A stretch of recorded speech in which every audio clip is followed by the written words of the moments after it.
Merci de nous rester fidèles. Il est 9 heures à Bamako, la même heure à Dogofri.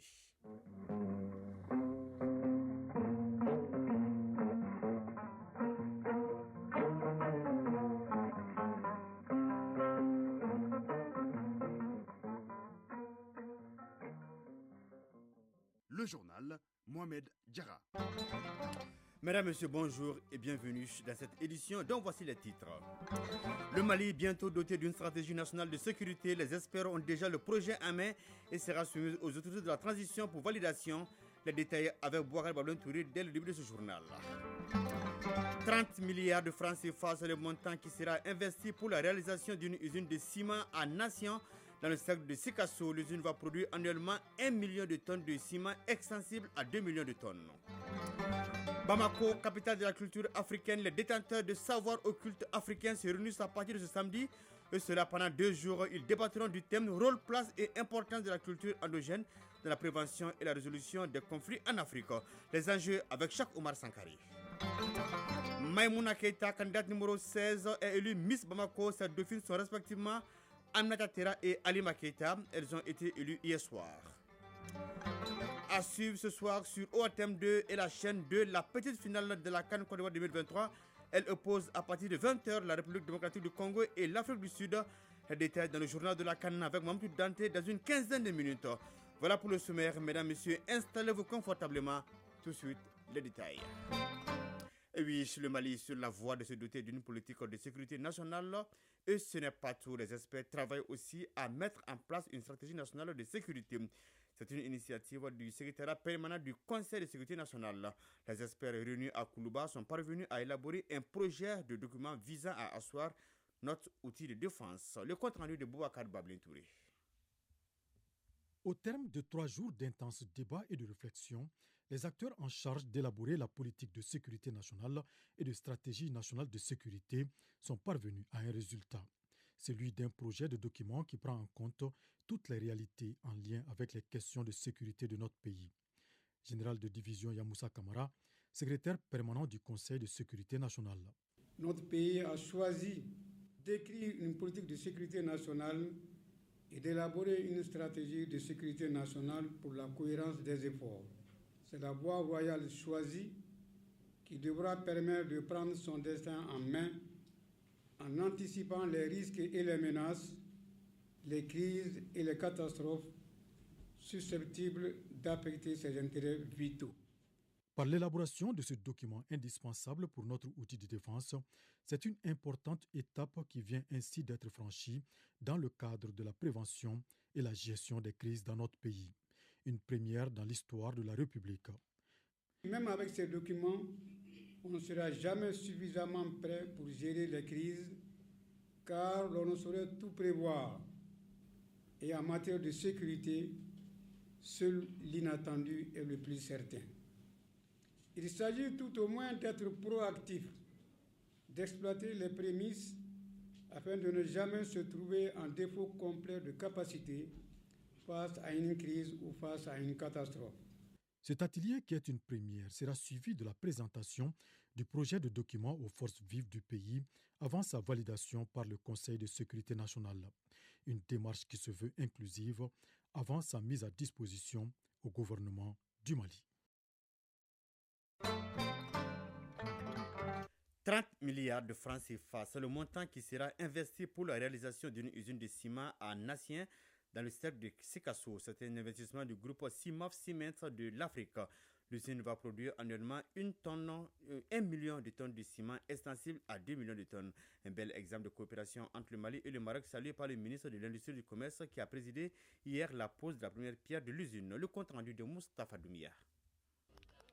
La future usine de ciment de Sikasso est prévue sur une superficie de 20 hectares. Sa capacité de production est d'1 million de tonnes par an, extensible à 2 millions de tonnes. L'usine va créer 250 emplois directs environ et près de 2000 emplois indirects. L'usine de ciment est à Natien, à une quinzaine de kilomètres de Sikasso. Hamidou Traoré, maire de la commune rurale de Natien.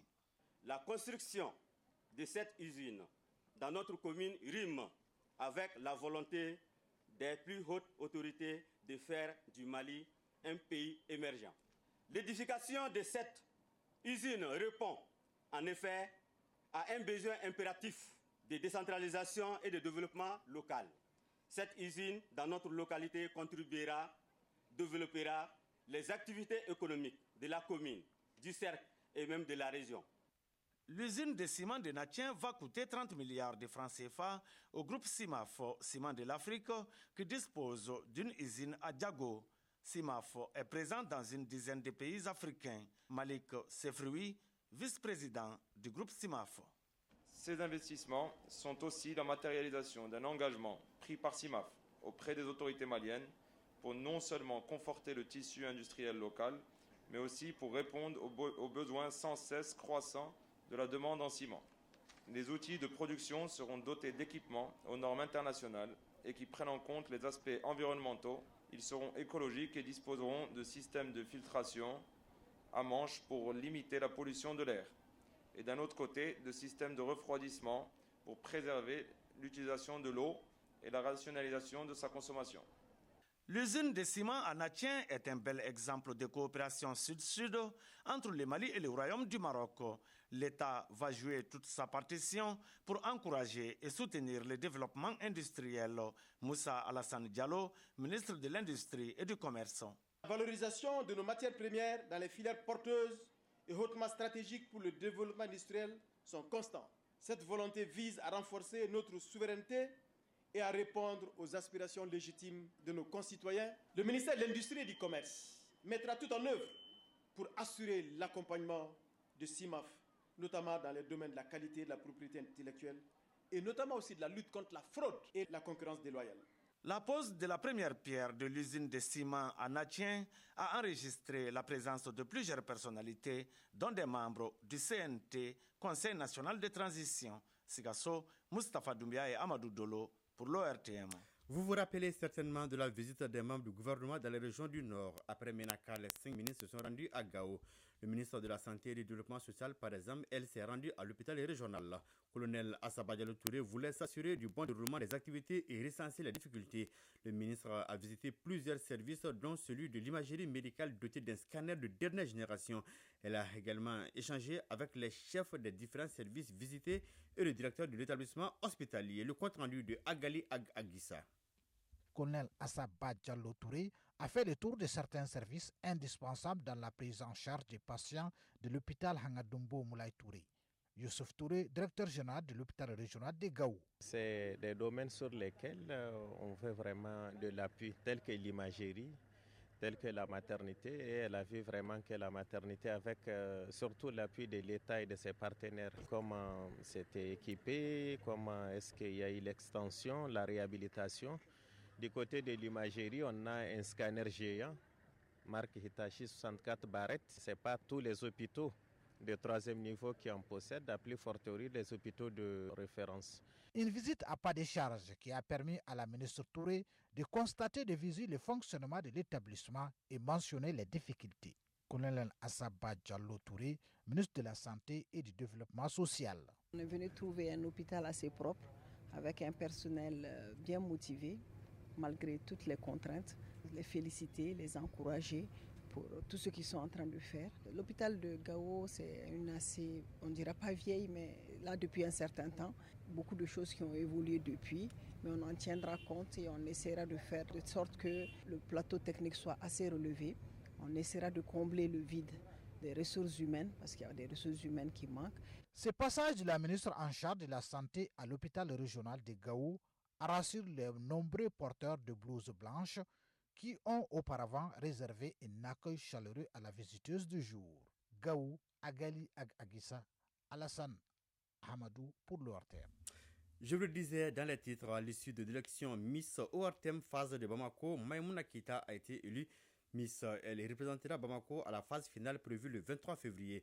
Elle a pour dauphine Aminata Tera et Alimata Kita. Les détails dans nos éditions futures avec Ibrahim Kao Konate. C'est ce samedi que s'ouvre à Bamako la grande messe patrimoniale qu'est la rencontre internationale des détenteurs de savoir occulte africain. Deuxième du genre, la rencontre qui s'étend sur 2 jours est organisée par le réseau panafricain de la science mystique et du patrimoine ancestral et l'association Africa Magie Moderne Internationale en collaboration avec le ministère en charge de la culture.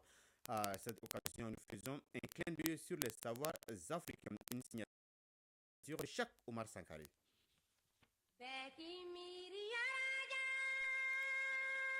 L'Afrique est le berceau de l'humanité, alors un vieux continent avec de vieilles connaissances. Malgré la présence des religions importées qui pèsent sur ces savoirs, des conservateurs œuvrent à leur sauvegarde et à leur promotion. Voilà tous les sens de la rencontre internationale des détenteurs des savoirs occultes africains que Bamako s'apprête à abriter.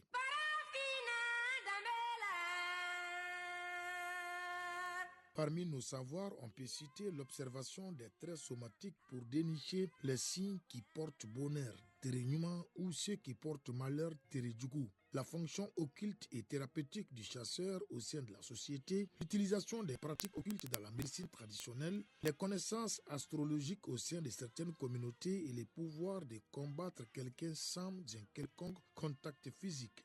Les connaissances africaines sont essentiellement de l'occultisme et on dit le plus souvent chez nous que Kumbe Fembela, autrement dit, toute chose a une cause et une pensée populaire stipule qu'il existe un lien entre chaque événement dans la vie de l'humain. Voilà pourquoi l'homme cherche permanemment de la protection dans notre monde où tout semble être fait pour s'opposer à lui, y compris lui-même. Alors, il vit dans une atmosphère d'insécurité permanente et il lui faut considérer les causes du mal qui les guette comme une réalité métaphysique et absolue, d'où les rituels du don et du contre-don, Kafilibi, Kakumbeshini, les sacrifices, une des clés des croyances traditionnelles. En Bambara, on l'appelle Sarakabo en termes religieux ou Soni en termes vernaculaires et il peut être individuel ou collectif. Ainsi, tout événement social doit au préalable faire l'objet de consultations d'un devin qui indique des sacrifices et oriente sur les conduites à tenir. C'est là l'importance des arts divinatoires et on en a à revendre. Les jets de Kori, la table géomantique d'Ogon ou encore les nombreuses géomancies à 16 figures dont celle appelée Tieda ou Bourida.